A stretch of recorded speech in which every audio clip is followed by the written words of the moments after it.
जय श्री कृष्ण मित्रों, आपका हार्दिक स्वागत है आपके अपने चैनल प्राचीन ऐतिहासिक कहानियों पर। दोस्तों आए आज आपको ले चलते हैं राजस्थान के चित्तौड़गढ़ दुर्ग की ओर। दोस्तों चित्तौड़गढ़ दुर्ग भारत का सबसे विशाल दुर्ग है। ये राजस्थान के चित्तौड़गढ़ में स्थित है। चित्तौड़गढ़ के किले को मौर्य राजवंश के सम्राट चित्रांगद मौर्य ने बनवाया था। यह एक विश्व विरासत स्थल है। चित्तौड़ मेवाड़ की राजधानी थी। यह इतिहास की सबसे खूनी लड़ाइयों का गवाह है। इसने 3 महान आख्यान और पराक्रम के कुछ सर्वाधिक वीरोचित कार्य देखे हैं जो अभी भी स्थानीय गायकों द्वारा गाए जाते हैं। चित्तौड़ के दुर्ग को 21 जून 2013 में यूनेस्को विश्व विरासत स्थल घोषित किया गया।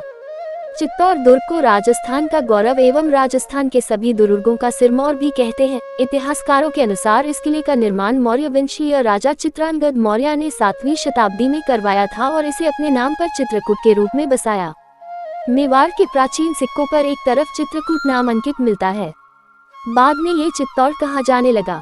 यह मेसा के पठार पर स्थित है। सन 738 राजा बप्पा रावल ने राजपूताने पर राज्य करने वाले मौर्य वंश के अंतिम शासक मानमोरी को हराकर यह किला अपने अधिकार में कर लिया। फिर मालवा के परमार राजा मुंज ने इसे गुहिल वंशियों से छीनकर अपने राज्य में मिला लिया। इस प्रकार 9वीं से 10वीं शताब्दी में इस पर परमारों का आधिपत्य रहा। सन 1133 में गुजरात के सोलंकी राजा जयसिंह सिद्धराज ने यशोवर्मन को हराकर परमारों से मालवा छीन लिया, जिसके कारण चित्तौड़गढ़ का दुर्ग भी सोलंकियों के अधिकार में आ गया। तदनंतर जयसिंह के उत्तराधिकारी कुमारपाल के भतीजे अजयपाल से वैवाहिक संबंध बनाकर चित्तौड़गढ़ के राजा सामंत सिंह ने सन 1174 के आसपास पुनः गुहिल वंशियों का आधिपत्य स्थापित कर दिया। इन्हीं राजा सामंत सिंह का विवाह पृथ्वीराज चौहान की बहन पृथ्वीबाई से हुआ।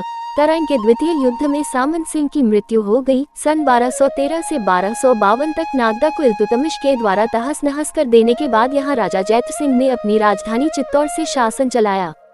सन 1303 में यहाँ के रावल रतन सिंह की अलाउद्दीन खिलजी से लड़ाई हुई। लड़ाई चित्तौड़ का प्रथम शाका के नाम से प्रसिद्ध हुआ।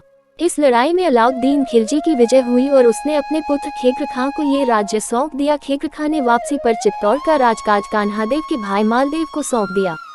काल के बारे में निश्चित तौर पर कुछ कहना थोड़ा मुश्किल है। एक किंवदंती के अनुसार पांडवों के दूसरे नायक भाई भीम ने इसे करीब 5000 वर्ष पूर्व बनवाया था। इस संबंध में प्रचलित कहानी यह है कि एक बार भीम जब संपत्ति की खोज में निकला तो उसे रास्ते में एक योगी निर्भयनाथ व एक यति कुकरेश्वर से भेंट होती है। भीम ने योगी से पारस पत्थर मांगा, जिसे योगी इस शर्त पर देने को राजी हुआ कि वह इस पहाड़ी स्थान पर रातों रात एक दुर्ग का निर्माण करवा दे। भीम ने अपने शौर्य और देवरुख भाइयों की सहायता से यह कार्य करीब करीब समाप्त कर ही दिया था। सिर्फ दक्षिणी हिस्से का थोड़ा सा कार्य शेष था।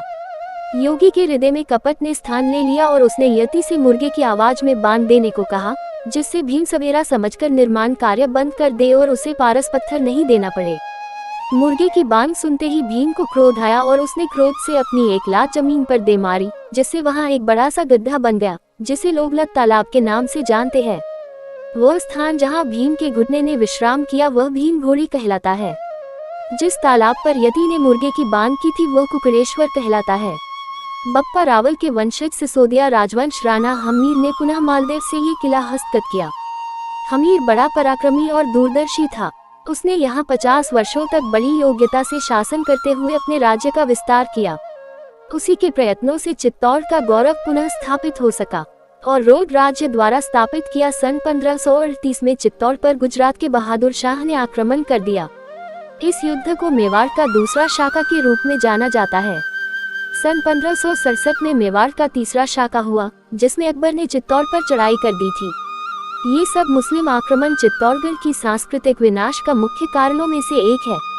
तीसरे शाके के बाद ही सन 1559 में महाराणा उदय सिंह ने मेवाड़ की राजधानी चित्तौड़ से हटाकर अरावली के मध्य पिछोला झील के पास स्थापित कर दी, जो आज उदयपुर के नाम से जाना जाता है।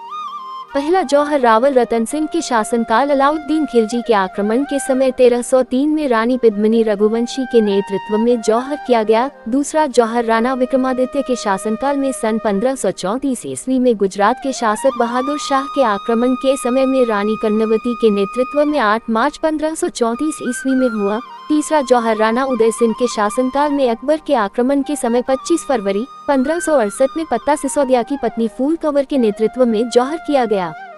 रणनीति के दृष्टिकोण से चित्तौड़गढ़ का राजधानी के रूप में महत्व कुछ इस प्रकार है कि चित्तौड़गढ़ का किला राजपूताने में हमेशा एक विशेष महत्व रखता है।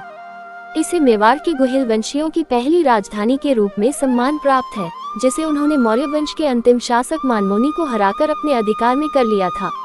ये दुर्ग अरावली की पहाड़ी पर उत्तर से दक्षिण की ओर लंबाई में बना है, जिसमें बीच में समतल भूमि आ जाने के कारण एक कुंड, तालाब, मंदिर, महल आदि सभी एक निश्चित निर्माण योजना के तहत समय समय पर बनते रहे हैं। कुछ जलाशय तो ऐसे हैं जो निरंतर जलापूर्ति के साधन के रूप में काम आते रहे हैं। इस गढ़ के संबंध में प्रचलित एक कहावत है जो इस दुर्ग के महत्व को बताता है। गढ़ तो चित्तौड़गढ़ और सब गढ़ है। वास्तव में इस दुर्ग का निर्माण अभी भी हमें विस्मय व रोमांच से भर देता है, लेकिन रणनीतिक दृष्टिकोण से देखने पर पता चलता है कि अपने भौगोलिक कारणों से ये दुर्ग युद्ध के लिए रणथंभौर और कुम्भलगढ़ जैसे दुर्गों की तरह उपयुक्त नहीं था। संदेह किला सुदृढ़ था। पहाड़ी के किनारे किनारे उदग्र खड़े चट्टानों की पंक्ति थी, जिसके ऊपर एक ऊंचा और सुदृढ़ प्रकार बना हुआ था।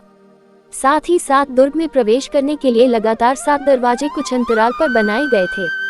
इन सब कारणों से किले में प्रवेश कर पाना तो शत्रुओं के लिए बहुत ही मुश्किल था, परंतु यह विस्तृत मैदान के बीच एक लंबी पहाड़ी पर बना है जो अन्य पर्वत श्रेणियों से पृथक हो गया है। अतः शत्रुओं द्वारा उसका घेरा डालकर किले में इस्तेमाल होने वाला रसद पहुंचाना सुगमता से रोक दिया जाता था।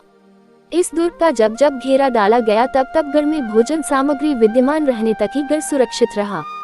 भोजनादि सामग्री खत्म होते ही राजपूतों को विवश होकर युद्ध के लिए किले का द्वार खोल देना पड़ता था, लेकिन प्रायः शत्रुओं की बड़ी सेना होने की स्थिति में उन्हें हार का सामना करना पड़ता था। इस प्रकार हम देखते हैं कि चित्तौड़गढ़ का राजधानी के रूप में चयन रणनीति की दृष्टि से उचित नहीं था, और यही कारण था कि महाराणा उदय सिंह ने उदयपुर को अपनी राजधानी बनाई, जो चारों तरफ पर्वतों से घिरे होने के कारण ज्यादा सुरक्षित था। वर्तमान में चित्तौड़गढ़ जंक्शन से किले के ऊपर तक पक्की सड़क बनी हुई है। करीब 1.25 मील जाने पर गंभीरी नदी आती है, जिस पर अलाउद्दीन खिलजी के शाहजादे खेकर खां का बनवाया हुआ पत्थर का एक सुदृढ़ पुल है। कुछ लोगों का मानना है कि यह पुल राणा हमीर सिंह जो राणा लक्ष्मण सिंह के पुत्र हरि सिंह ने बनवाया था, लेकिन ज्यादातर विद्वान इससे सहमत नहीं है, क्योंकि इस पुल के निर्माण में कई हिंदू और जैन मंदिरों को गिराकर उसके पत्थरों का इस्तेमाल किया गया है।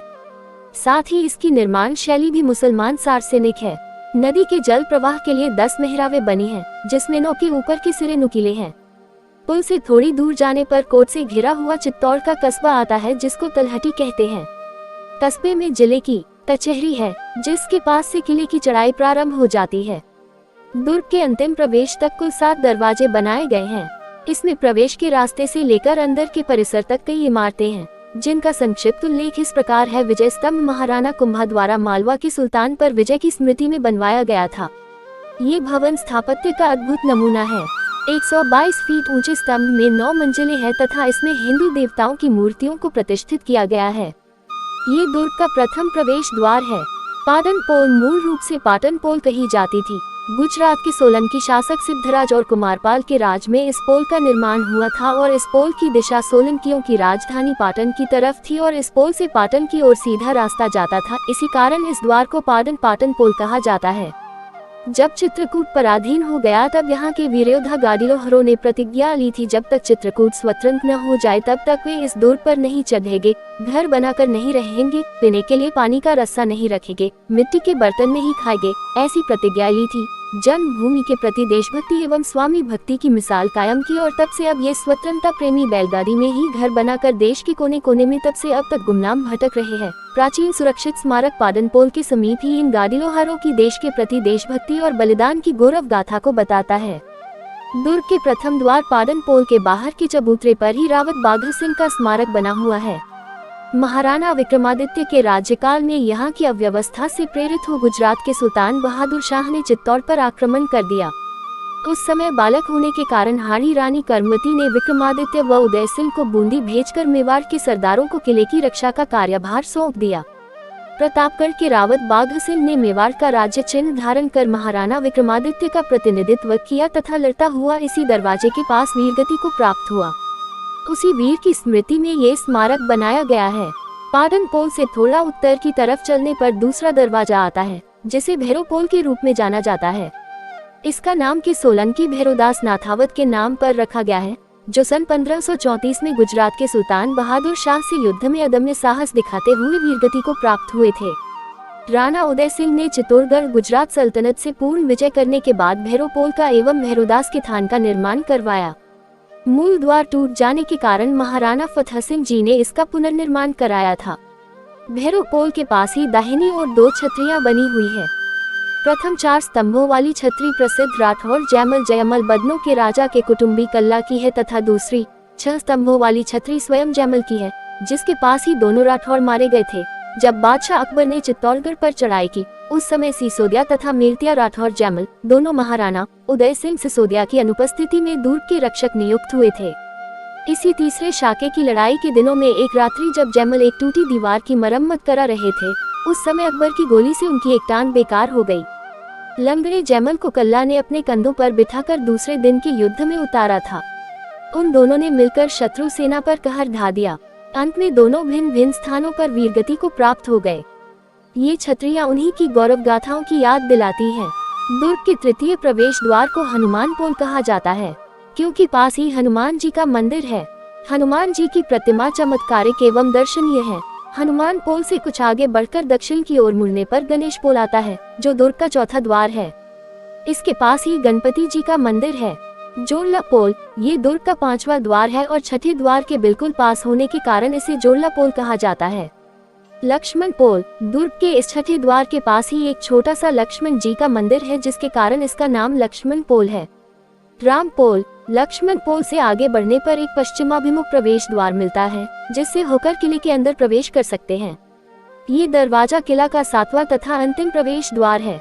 इस दरवाजे के बाद चढ़ाई समाप्त हो जाती है। इसके निकट ही महाराणाओं के पूर्वज माने जाने वाले सूर्यवंशी भगवान श्री रामचंद्र जी का मंदिर है।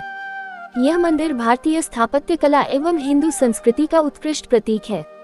दरवाजे से प्रवेश करने के बाद उत्तर वाले मार्ग की ओर बस्ती है तथा दक्षिण की ओर जाने वाले मार्ग से किले के कई दर्शनीय स्थल दिखते हैं। रामपोल में प्रवेश करते ही सामने की तरफ लगभग 50 कदम की दूरी पर स्थित चबूतरे पर सिसोदिया पत्ता के स्मारक का पत्थर है।